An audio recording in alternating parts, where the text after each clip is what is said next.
मोहित के दोस्त ने बिजनेस चलाने के लिए बैंक से 10 लाख रुपए का लोन लिया।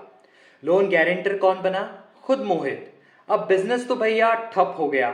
यानी कि मोहित का दोस्त जो है वो लोन चुकाने में अब असमर्थ है। तो मोहित अब लोन गारंटर है, इसलिए बैंक ने मोहित को फोन घुमा दिया और अब 10 लाख रुपए ब्याज सहित भरने को कहा है। इसके बाद से मोहित बहुत ज़्यादा परेशान है। लेकिन मोहित ने जो गलती की है, उस गलती से आप सबक ले सकते हैं और ऐसी अनहोनी होने से बच सकते हैं। अब सबसे पहले जानते हैं कि बैंक कब लोन गारंटर की मांग करता है।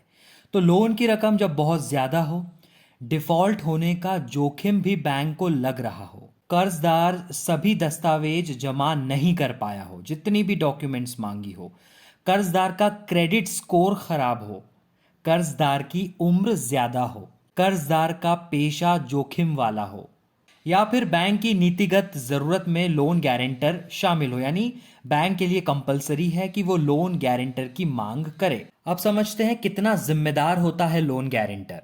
अगर कर्जदार लोन नहीं चुका पाता तो गारंटर को पूरा लोन चुकाना पड़ता है और गारंटर के पास इसके अलावा कोई विकल्प नहीं होता। लोन गारंटर ये गारंटी देता है कि यदि कर्जदार लोन न चुका पाए तो गारंटर लोन चुकाएगा।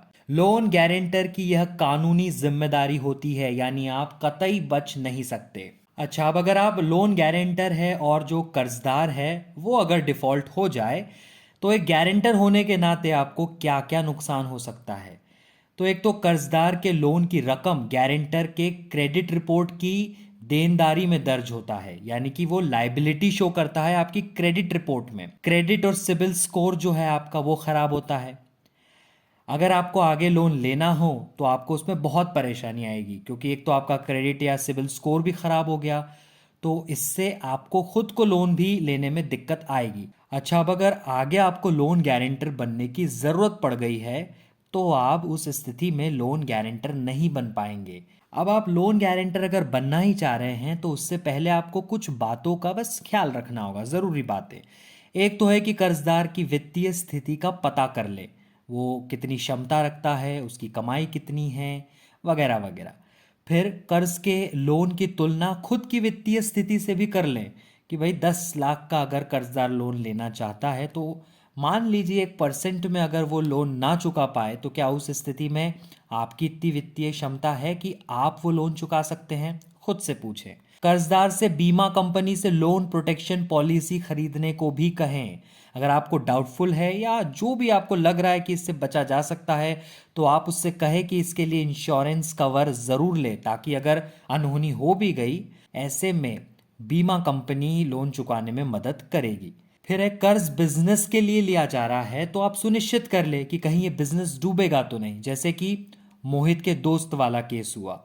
तो आप देख ले कि वो जो बिजनेस कर रहा है उसमें पोटेंशियल है कि नहीं, उसके फंडामेंटल्स क्या है, थोड़ा बहुत जानकारी जुटा ले।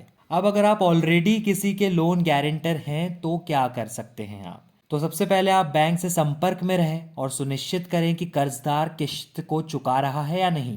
अगर नहीं चुका रहा हो तो कर्जदार से बात करें, उसे किश्तें चुकाने के लिए कहें। अपना क्रेडिट स्कोर लगातार चेक करते रहें, क्योंकि अगर मान लीजिए वो डिफ़ॉल्ट कर रहा है या वो किस्तें नहीं चुका रहा है तो हो सकता है आपके क्रेडिट रिपोर्ट में उसका जिक्र कहीं आए, स्कोर में कुछ गिरावट हो सकती है। लोन गारंटर बनने के बाद क्या आप पीछे हट सकते हैं? अब आपको लग रहा है कि आप गारंटर बन चुके हैं लेकिन जो कर्जदार है वो तो डिफ़ॉल्ट हो सकता है, तो ऐसी स्थिति में क्या आप वापस हट सकते हैं? तो लोन गारंटर बनने के बाद पीछे हटना आसान नहीं है, कोई विकल्प ही नहीं होता, बहुत मुश्किल है। अगर आप एक बार गारंटर बन गए हैं तो आपको वो जिम्मेदारी निभानी ही होती है। पीछे हटने के लिए आप बैंक को आवेदन दे सकते हैं, ज़रूर आप आवेदन दीजिए, लेकिन बैंक ये खुद तय करता है कि वह आपको गारंटर से हटा सकता है या नहीं।